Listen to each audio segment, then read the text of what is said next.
Halo, selamat jumpa kembali. Masih dalam pemrograman Java Object Oriented Programming. Kali ini kita akan membahas masih di AWT, package AWT tentang text field sekarang ini. Object class text field adalah komponen teks yang memungkinkan pengguna memasukkan satu baris teks dan mengeditnya. Ini mewarisi kelas teks komponen yang selanjutnya mewarisi kelas komponen. Seperti ini misalnya email ID. Nah, ini adalah disebut dengan text field ya. Ini semua. Jadi kita akan bikin semacam ini. Nah, berikutnya adalah dalam proses mengetik ini saat kita melakukan menekan keyboard, kunci keyboard di bidang tes ya, tekan tombol atau apapun di keyboard, akan event tersebut akan dikirim ke text field. Jadi kemudian key event meneruskan ke key listener yang terdaftar dan juga dapat dilakukan dengan menggunakan action event.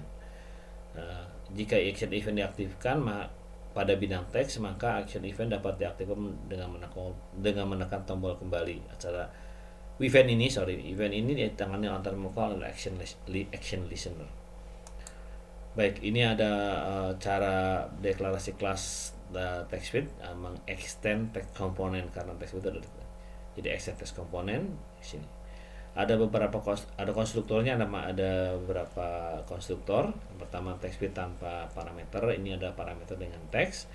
Ini menunjukkan bahwa field diinisialisasi dengan memberikan huruf pertama gitu kan ya. Kalau ini kosong nanti. Text field integer column ya, ini maksudnya text fieldnya kosong dengan number ataupun integer ya. Text field string text dan integer column ini bisa ada dua yang bisa diinputkan, pertama teksnya dan kedua integer column. Baik, kita ke program saja. Inheritance dari text field ini adalah mewarisi dari text komponen, kemudian dari komponen dan dari objek juga, gitu kan ya. Kita ke program sekarang. Kita buka programnya. Ini contoh supaya memberi gambaran mengenai ini. Di sini kita import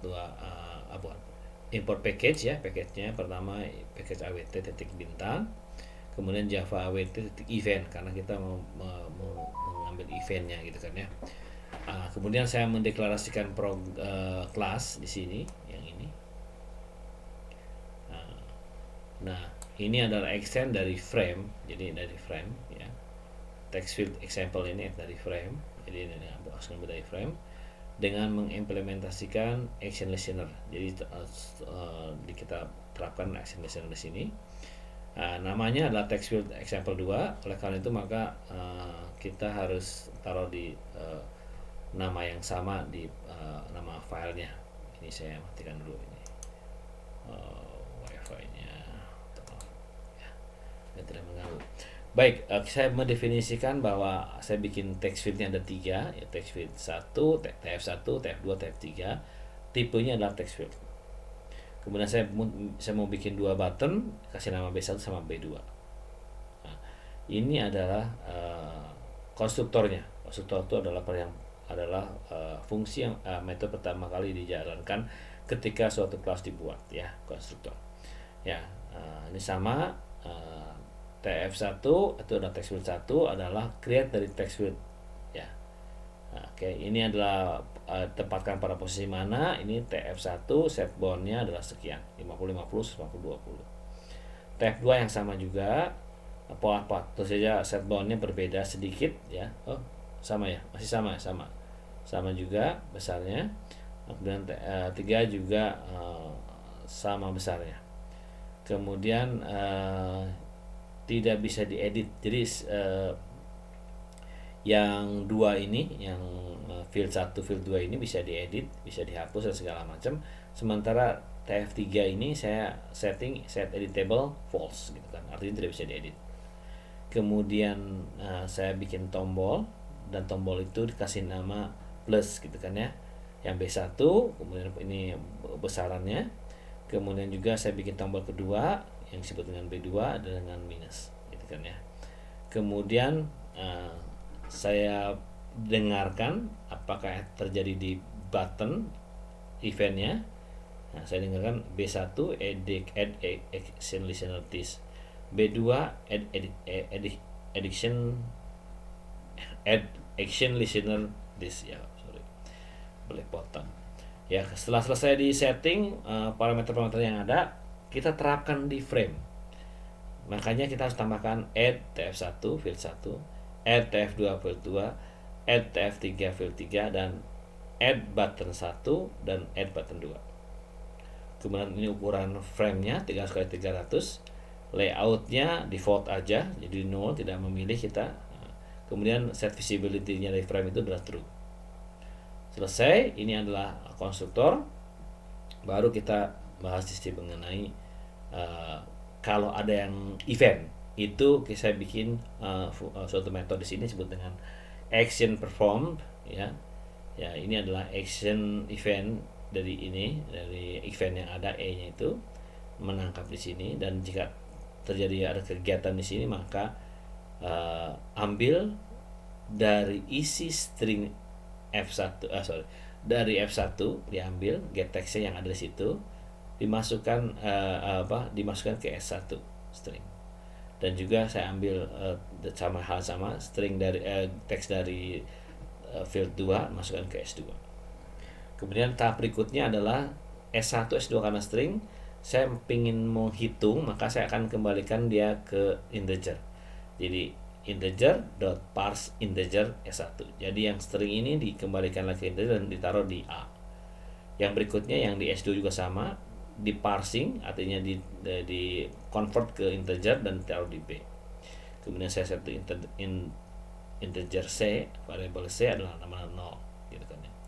Terus saya cek lagi, jika yang dipencet tombol B1, ini jika eventnya sama dengan get source-nya adalah B1, maka C itu adalah penjumlahan dari A plus B.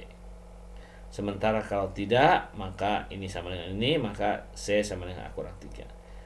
String result dan string value-nya adalah C, disimpan di field C, di field text field C-nya. Kemudian hasilnya di situ. Baik. Kemudian ini adalah fungsi eventnya, ini adalah fungsi utamanya, dia main string dan arguments, dan saya create langsung aja, create text field ini. Baik, kita compile. Sebetulnya sudah saya compile, tapi kita compile sama-sama. Java C, ini adalah text field.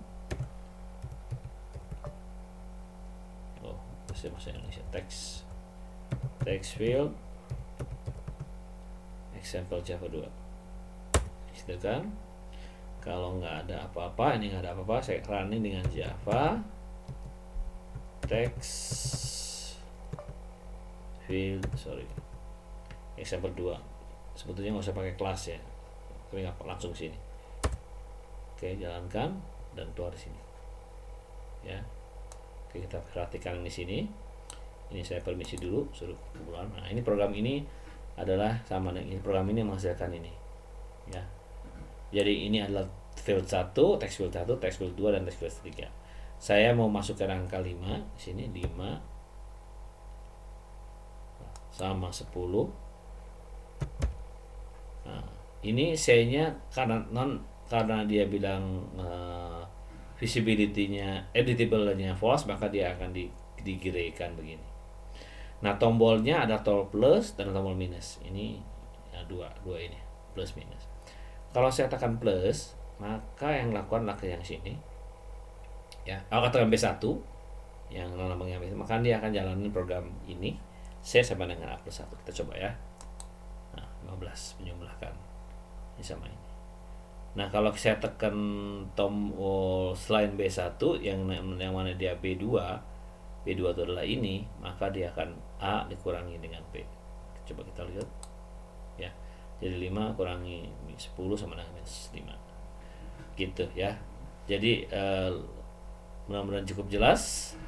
Jadi ini adalah definisi yang kita akan tambahkan di frame ini. Nah, kemudian setelah selesai kita definisikan posisinya di mana dan hasilnya di mana, kita taruh add di frame itu. 1 di sini, 2 di sini, 3 di sini, tombolnya ini B1 di sini, B2 di sini. Ya, kemudian ukurannya baru dia jalan. Baik, itu saja sementara waktu. Nanti yang berikutnya kita ke text area example ya. Jadi mudah-mudahan ini menjadi inspirasi bagaimana kita menggunakan pemrograman Java di GUI atau di Windows. Nah, kalau Anda udah bisa begini, hasil program Anda bisa coba jalankan di Linux, jalankan di Windows kalau saya, karena ini saya di Linux bikinnya, atau jalankan di Android Anda. Harusnya hasilnya sama kalau memang betul Java-nya pure portability, full portability ya. Nah, jadi untuk hal sederhana ini masih bisa ya, gitu ya. Jadi silakan Anda lihat bahwa Java itu cukup portable. Jadi nggak usah dikompil lagi, langsung dijalankan, itu harusnya jalan. Itu saja dulu, sampai ketemu di lain kesempatan dalam pelajaran berikutnya mengenai pemrograman Java Object Oriented Programming untuk pemrograman GUI menggunakan package AWT. Terima kasih. Assalamualaikum warahmatullahi wabarakatuh.